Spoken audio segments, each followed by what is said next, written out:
হাতে যত বেশি ত্রিভুজ চিহ্ন থাকে মানুষ সৎ পথে উপার্জনের প্রবণতা তত বেশি বৃদ্ধি পায়। এনার হাতে শনির ক্ষেত্রে একটি ত্রিভুজ চিহ্ন রয়েছে, যেটা এনার ভাগ্য উন্নতিতে যথেষ্ট সহযোগিতা করবে। তার সাথে দেখুন একটা মানি ট্রায়াঙ্গেল তৈরি হয়েছে, মস্তিষ্ক রেখা, একটা স্বাস্থ্য রেখা এবং একটি ভাগ্য রেখার দ্বারা। এই ধরনের মানি ট্রায়াঙ্গেল সম্পদ বৃদ্ধিতে যথেষ্ট সহযোগিতা করে যদি তার সঙ্গে বৃহস্পতির ক্ষেত্র ভালো থাকে বা বৃহস্পতি একে সাপোর্ট করে। এনার হাতে বৃহস্পতির ক্ষেত্রও কিন্তু যথেষ্ট সুন্দর, সুগঠিত এবং শক্তিশালী। বৃহস্পতিকে বলা হয় জ্ঞানের কারক, প্রজ্ঞার কারক, বৃহস্পতি লিডারশিপের কারক।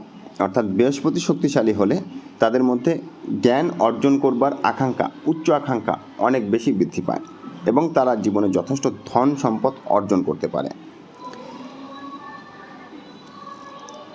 এরপরে বুধের ক্ষেত্রের দিকে তাকালে আপনারা দেখতে পাবেন বুধের ক্ষেত্রেও কিন্তু যথেষ্ট সুন্দর।